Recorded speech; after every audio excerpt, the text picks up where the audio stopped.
السلام عليكم ورحمة الله وبركاته. نحمده ونصلي على رسوله الكريم. أما بعد فأعوذ بالله من الشيطان الرجيم. بسم الله الرحمن الرحيم. إذا جاء نصر الله والفتح ورأيت الناس يدخلون في دين الله أفواجا فسبح بحمد ربك واستغفره إنه كان توابا. صدق الله العظيم. رب اشرح لي صدري ويسر لي أمري واحلل عقدة من لساني يفقهوا قولي.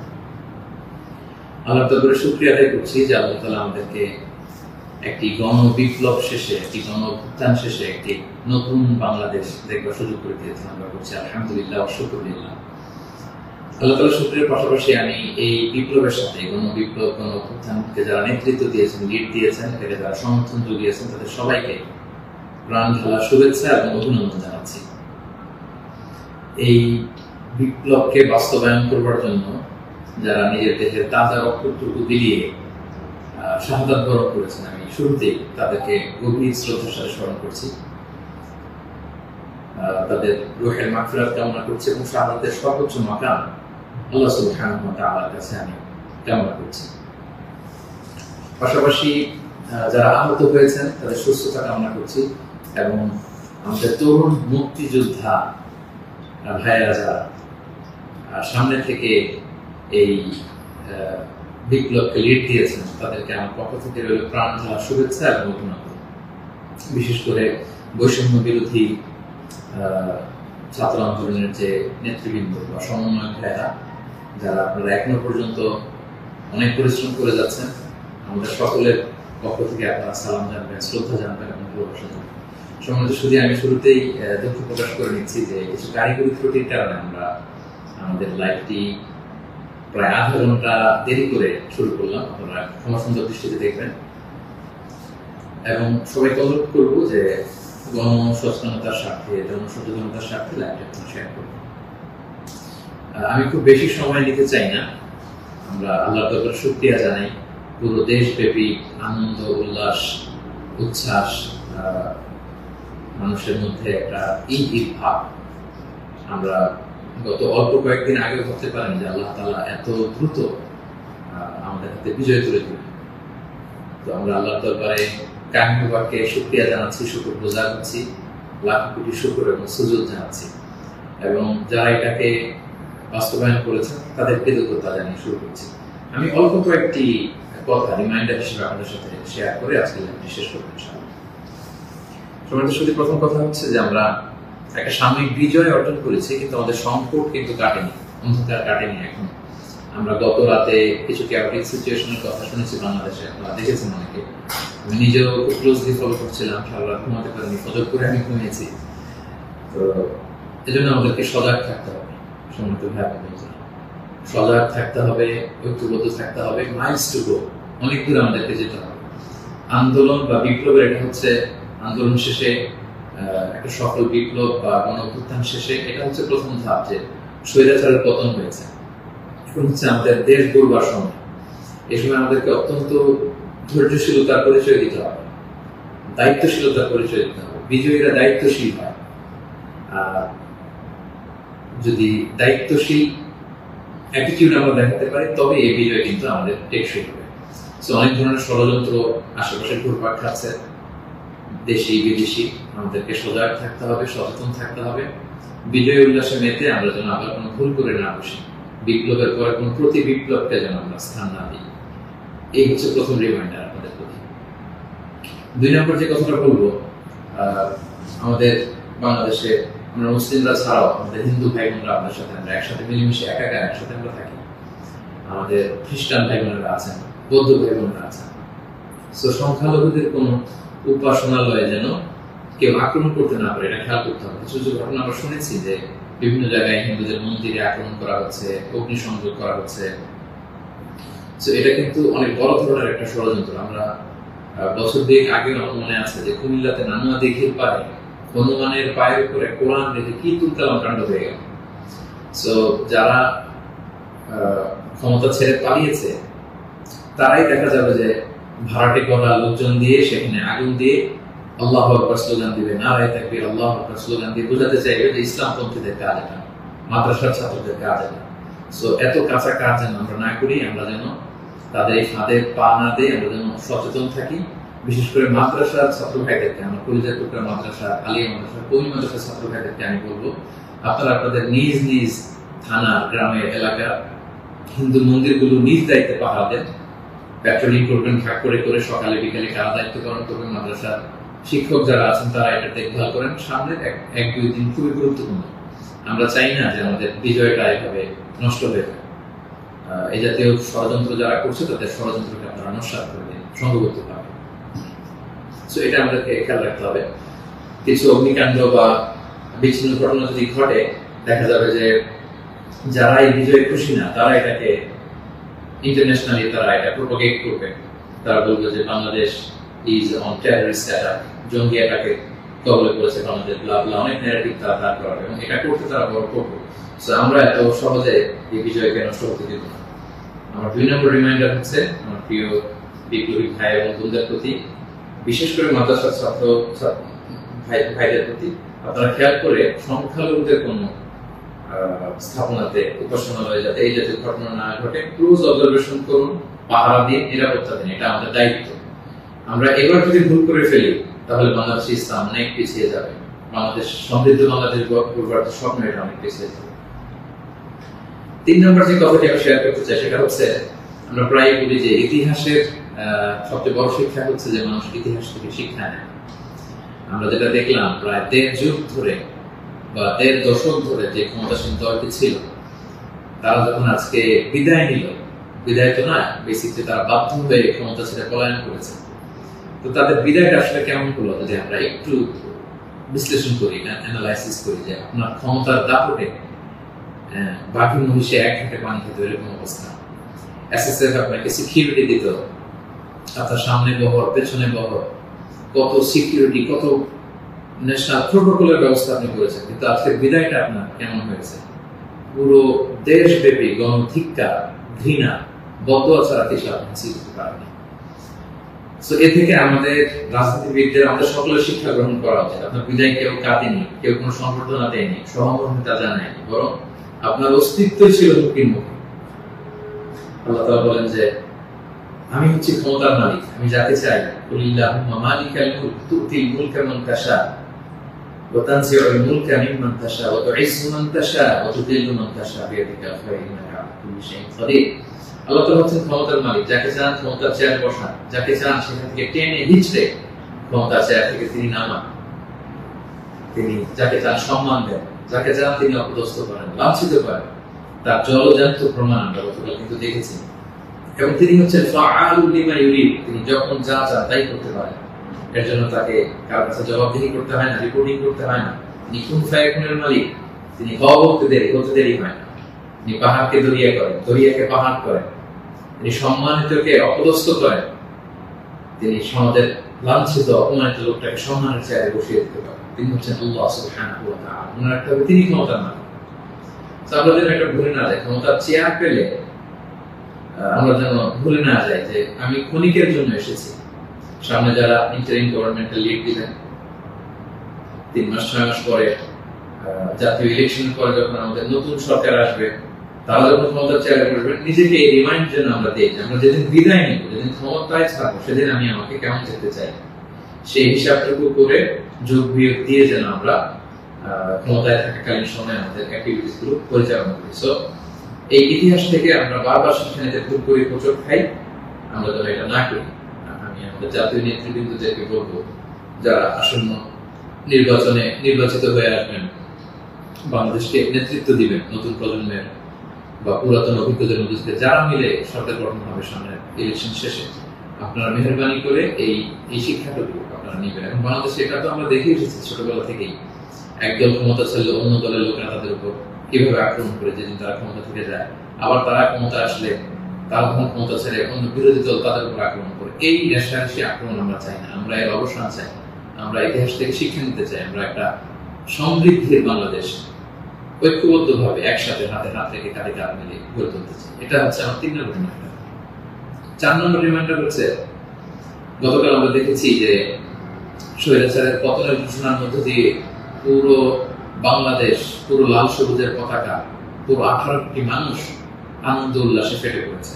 আমরা আল্লাহ শুকরিয়া আদায় করেছি, আমরা হাফ ছেড়ে বেঁচেছি, আমরা স্বস্তির নিঃশ্বাস ফেলেছি, আমরা নতুন করে একটা স্বাধীন বাংলাদেশ পাওয়ার একটা আকাঙ্ক্ষা আমাদের হৃদয়ে জেগেছে। শুধু কিন্তু দুঃখের ব্যাপার হলো আমরা মাঝে মাঝে আবেগে অথবা লোভে পড়ে তবে হৃদয়ের জ্ঞান হারিয়ে এমন কিছু করে ফেলি যেটা আমাদের এই বিজয়কে, আমাদের অ্যাচিভমেন্টকে প্রশ্নবিদ্ধ করে, এটা ন্যায্যতাকে প্রশ্নবিদ্ধ করে। গতকাল আমরা দেখেছি যে উল্লাসিত জনতা তারা জাতীয় সংসদ ভবনে ঢুকে পড়েছে, গণভবনে ঢুকে পড়েছে, সেখানে যে লুটপাট, চুরি, যা বলা যায় এগুলো সব ধরনের কাজগুলো করেছে এবং এগুলো কিন্তু লাইভ ব্রডকাস্ট হয়েছে, বিশ্বব্যাপী ছড়িয়েছে। আপনারা আসলে কি মেসেজ দিলেন? আমাদের দেশের ছাত্র জনতা তারা কি লুটপাট করে? যারা ক্ষমতা ছেড়ে পারলো তারা তো এটাকে ইন্টারন্যাশনালি প্রোপাগান্ডা বানাবে যে দেখুন কিরকম লুটপাট, চুরি, আক্রমণ এগুলোর মধ্যে দিয়ে তারা গণভবনকে দখল করছে, কিন্তু তারা একটা ইস্যু বানাবে। তো এই ব্যাপারটাকে আমি খুবই অপছন্দ করেছি, খুবই। আমি বলবো না যে শিক্ষিত ছাত্র জনতা এমন করেছে, যেহেতু উল্লাসিত জনতা সেখানে ঢুকে পড়েছিল, এখানে ভালো মানুষ ছিল, খারাপ মানুষ ছিল, ছিচকে চোর ছিল, টোকাই ছিল, তারা এগুলো করেছে। কিন্তু আমি দেখে অবাক হয়েছি মাঝে মাঝে অনেক ভালো ফ্যামিলির ছেলে পেলে অথবা নামাজি দেখে প্র্যাকটিসিং মনে হয়, তারাও এরকম ছবি দিয়েছে। কেউ গণভবনের বালিশ, কেউ চেয়ার, কেউ টেবিল, কেউ পাঙ্গাস মাছ, কেউ ফ্রিজের খাবার, যে যেরকম পেরেছে করিডোর করেছে তার, এটা আমার চোখে এসেছে। এবং গণভবনের নেম প্লেট নিয়ে আসছে। তো এই এতটুকু বিবেকবোধ বা চিন্তা শক্তি কি আমাদের নাই যে এটা তো রাষ্ট্রীয় সম্পদ, নিজের সম্পদ না, এটা তো ভাগ বটোয়ারা হচ্ছে না। আপনি যে গণভবনের চেয়ার নিয়ে আসলেন 3 মাস পরে যে আমাদের নিজেদের ভোটে নির্বাচিত আমাদের ট্রু লিডার যিনি হবেন, আমাদের প্রধানমন্ত্রী, তিনি কোথায় বসবেন? তার চেয়ার তো আপনি চুরি করে নিয়ে আসছেন। তিনি থাকবেন কোথায়? তার বালিশ তো আপনি নিয়ে আসছেন। একটা বালিশ নিয়ে এসে, একটা হাঁস নিয়ে এসে, একটা কম্বল নিয়ে এসে আপনি আসলে কতটুকু লাভ করতে পারলেন? কিন্তু গোটা বিশ্বকে আপনি একটা নেগেটিভ মেসেজ দিলেন এবং আমাদের এই বিজয়কে আপনারা প্রশ্নবিদ্ধ করলেন। এটা অনেক বড় ভুল আপনারা করেছেন সম্মানিত ভাইয়া, যারা এটা আপনারা করেছেন। আমরা পৃথিবীর বিভিন্ন জাতি গোষ্ঠীর মধ্যে থেকে তাদের অনেক ভালো গুণ দেখি, এগুলোকে আমরা নিতে পারি না? মানুষ তো নিজেদেরকে ভালো জিনিস দেখে দেখে সেগুলো অ্যাডপ্ট করে করে মানুষ নিজেকে সুন্দর করে, পলিশ করে। আমরা জাপানিজদেরকে দেখেছি তারা কত ভদ্র পরিচ্ছন্ন। অলিম্পিকে তারা খেলা দেখতে যে স্টেডিয়ামের মধ্যে দর্শকেরা যখন খাবারের প্যাকেট, চিপস, পানির বোতল, টিস্যু ফেলে দিয়েছিল, তারা অন্যান্য দর্শকদের মতো স্টেডিয়াম ছেড়ে চলে যায়। খেলা দেখা শেষে তারা নিজেরা সব ময়লাগুলো, গার্বেজগুলো পরিষ্কার করে তারপর ক্লিন করে সেই দর্শক এলাকায় তারা ছেড়েছে। গোটা বিশ্বে তারা প্রশংসিত হয়েছে। তো এই যে তারা একটা মেসেজ দিল গোটা বিশ্ববাসীকে যে আমরা সিভিলাইজড, আমরা পরিচ্ছন্ন। আমরা আমাদের গতকালের বিজয় উদযাপন করতে যে কি এটা করতে পেরেছি? এই যে আমাদের মধ্যে অধৈর্য, অস্থিরতা, এই যে সাময়িক বেনিফিটেড হওয়ার যে মানসিকতা, এইটা যদি আমরা ঠিক করতে না পারি, এই গণবিপ্লবে, গণ অভ্যুত্থানে, নতুন সরকার কিচ্ছু আসা যাবে না প্রিয় ভাইরা। মানে I'm telling you the truth, I'm telling you the reality, এটা আপনাদের মনে রাখতে হবে। বাস্তবতা হচ্ছে আমরা যেমন, আমাদের নেতারাও তেমন। আমরা গতকাল হরিলুট করেছি, আমাদের নেতারাও হরিলুট করেছে। আমরাও চুরি করেছি, তারাও চুরি করতো। আমরা আসলে সুযোগের অভাবে সব বাস্তবতা যেটা, কথাগুলো এই মুহূর্তে, বিজয়ের মুহূর্তে তিক্ত হলেও আমাকে ইসলামিক পয়েন্ট অফ ভিউ থেকে এই রিমাইন্ডার গুলো আমাকে বলতে হচ্ছে। আমি সরি ফর দ্যাট। তারা পদ্মা সেতুতে দুর্নীতির সুযোগ পেয়েছে, ওই লুট করেছে। তারা দেশের বড় বড় মেগা প্রজেক্টে লুট করেছে, আর আপনি ছোট্ট জিনিস লুট করার সুযোগ পেয়েছেন, ওইটা করেছেন, কোনো পার্থক্য নাই। তারা করেছে বড় বড় হরি লুট, আপনারা করেছেন ছোট ছোট চুরি লুট। এই তো পার্থক্য তো আমাদের এতটুকুই। এই জিনিসটা আমাদেরকে বুঝতে হবে যে এগুলো রাষ্ট্রীয় সম্পদ। সেখান থেকে একটা সুতা কেন আমরা টাচ করব? আপনারা গণভবন ঘেরাও করেছেন, ভেতরে যে উল্লাস করবো, তাকবীর দিন, এমন দেশকে কোথাও খুঁজে পাবেন না তুমি। সকল দেশের রানী সেজে আমার জন্মভূমি, গলা ছেড়ে দিয়ে সবাই মিলে কোরআন গান করতে, গোটা বিশ্ব দেখতো আমরা কত সিভিলাইজ, আমরা কত সভ্য করবো। সেটা না করে আপনারা ভাঙচুরের মতো কাজ, লুটপাটের মতো কাজ আমরা করে ফেলছি। আমি বলবো না যে সবাই বুঝে করেছেন, অনেকে রাগ থেকে, ক্ষোভ থেকে, ঘৃণা থেকে এটা করেছেন, কিন্তু কাজটা ভুল করেছেন। প্রথম যেটা করতে হবে, আপনাদেরকে আল্লাহর কাছে ক্ষমা চাইতে হবে। আল্লাহর কাছে ক্ষমা চান। দ্বিতীয়ত এগুলো ফেরত দিয়ে আসতে হবে। প্রিয় ভাই, আমাদের ছাত্র বন্ধুরা এগুলো কালেকশন করছে, এবং ছাত্র ভাইদেরকে আমি বলবো যারা এগুলো আবার রিটার্ন দিতে আসবে তাদেরকে যেন আমরা ব্লেম না করি, পার্সোনাল না করি। তারা তাদের রিয়েলাইজেশন থেকে নিয়ে আসছে, এগুলো তারা রিসিভ করুন। কারণ এগুলো রাষ্ট্রীয় সম্পদ, নতুন গভর্নমেন্ট আসলে আবার নতুন করে রাষ্ট্রীয় অর্থ ব্যয় করে এগুলো আমাদেরকে আবার মেরামত করতে হবে, ঠিক করতে হবে সময়ের সঙ্গে। এবং একজন মুমিন এই কাজ কখনো করতে পারে না। একজন বিশ্বাসীর সাথে এই ধরনের মাইন্ডসেট অ্যাটিটিউড যায় না। প্রিয় ভাই বোনেরা, ছোট একটা হাদিস বলে পয়েন্ট আমি শেষ করছি। খাইবারের যুদ্ধ থেকে রাসূল সাল্লাল্লাহু আলাইহি ওয়াসাল্লাম সাহাবাদেরকে নিয়ে ফিরছিলেন বিজয়ী হয়ে। আপনাদের মনে থাকবার কথা, ইহুদিদের বিরুদ্ধে এই যুদ্ধ হয়েছিল, সপ্তম হিজরির ঘটনা। ফেরার পথে রাসূল সাল্লাল্লাহু আলাইহি ওয়াসাল্লাম একদিন খাদেম রাসূল সাল্লাল্লাহু আলাইহি ওয়াসাল্লাম উটের হাওদাস ঠিক করছিল, এমন সময় একটা বিক্ষিপ্ত তীর এসে তার গায়ে লেগে সে সেখানে মারা যায়। সাহাবারা তার জন্য দোয়া করলো। তারা বলল, কি খুশ নসিব তার, যুদ্ধ থেকে ফিরে আসার পথে এই মুজাহিদ শহীদ হয়েছে, জান্নাতের নীল পাখি হয়ে সে ঘুরবে। রাসূল সাল্লাল্লাহু আলাইহি ওয়াসাল্লাম বললেন, না, তোমরা এই মন্তব্য করো না, তোমরা জানো না আমার এই লাশ সে সুযোগ পেয়ে রাষ্ট্রীয় সম্পদের অর্থাৎ গনিমতের যেটা পেয়েছিল ভাগ বটলার আগে সে লোকচক্ষুর আড়ালে একটি চাদর চুরি করেছিল, এবং এই জাহান্নামের এই চাদর তার গা পেঁচিয়ে তার শরীরকে জ্বালিয়ে ফেলবে, তাকে দগ্ধ করবে। আল্লাহু আকবার। অনেক লম্বা কথা, আমি সংক্ষেপে শেষ করে দিচ্ছি। সময়টা যদি আপনি খেয়াল করে দেখুন, একজন সাহাবী, বিশ্বনবীর সার্ভেন্ট, সে রাষ্ট্রীয় এই সামান্য একটা চাদর চুরি করার কারণে রাসূল সাল্লাল্লাহু আলাইহি ওয়াসাল্লাম বললেন, শাহাদাত তো দূরের কথা, এই চাদরটাকে অগ্নিদগ্ধ করবে। তো আপনার কি ভয় হয় না? আপনি যে অনুভব থেকে বালিশ নিয়ে আসলেন, চাদর নিয়ে আসলেন, ওখানকার টিভি নিয়ে আসলেন, ওখানকার জিনিসপত্র যে আপনি কাঁধে করে নিয়ে আসেন, ফুলের টব এটা সেটা ভেঙে যে নিয়ে আসেন, এগুলো যে আগুনের লেলিহান শিখা হয়ে আপনাকে জ্বালাবে, আপনার কি ভয় হয় না? এই মাইন্ডসেটের যদি আমরা থাকি, কোনো ভালো নেতাই আমাদের কিছু করতে পারবে না। 18 কোটি জনগণের এই হাইলি পপুলেটেড দেশে কেউ এসে কিছু করে দিয়ে যেতে পারবে না যদি আমরা নিজেরা না শুধরাই। আমরা এটা ভুল করেছি, আমরা অনুতপ্ত হব, অনুশোচিত হব। যারা আমার আলোচনা শুনেন, আমাকে পছন্দ করেন, আমি হাত জোর করে অনুরোধ করব, প্রত্যেকটি জিনিস আপনারা ফেরত দিয়ে আসবেন। এগুলো রাষ্ট্রীয় সম্পদ, কোন রাষ্ট্রীয় সম্পদকে তো সুযোগ করার অধিকার আল্লাহ তাআলা আমাদেরকে দেন। আল্লাহ তাআলা আমাদেরকে বুঝাতে হবে। 5 নম্বর যে পয়েন্টটি বলবো সম্মানিত ভাই বোনেরা, গত রাত থেকে এখন পর্যন্ত আমি শুনেছি যে কাইন্ড অফ সিভিল ওয়ারের মতো একটা অবস্থা, গৃহযুদ্ধের মতো অবস্থা, থানা জ্বালিয়ে দেওয়া, ভিন্ন রাজনৈতিক মতাবলম্বী যারা তাদেরকে সুযোগ পেয়ে আক্রমণ করা, হতাহতের ঘটনা কিন্তু ঘটেছে। এইরকম চালিয়ে গেলে আমাদের বিজয় কিন্তু যে কোনো মুহূর্তে নস্বাত হয়ে যেতে পারে। এবং আমি সেনাবাহিনীকে বলবো, অস্থায়ীভাবে সামনের 2-1 দিনের জন্য আপনারা আর্মি ডেপ্লয় করুন সব জায়গায়, প্রতিটি থানায়, প্রতিটি ইউনিয়নে, প্রতিটি জেলায়, just to confirm and ensure the security. Government যখন আসবে তখন তাদের দিক নির্দেশনা অনুযায়ী তাদের লিডারশিপে আপনারা সহযোগিতা করবেন, কাজ করবেন। কিন্তু এই হানাহানি, মারামারি, রক্তপাত থামানোর জন্য, সংঘাত থামানোর জন্য আমার মনে হয় আমাদের প্রাণের ব্যাটালিয়ন সেনাবাহিনীকে আমি এই অনুরোধটুকু করবো যে জরুরি ভিত্তিতে দেশের এই সমস্ত জায়গায়, থানাগুলোতে, মন্দিরগুলোতে যেখানে সংঘাত হওয়ার সুযোগ আছে সেখানে আর্মি যেন ডেপ্লয় করা হয়।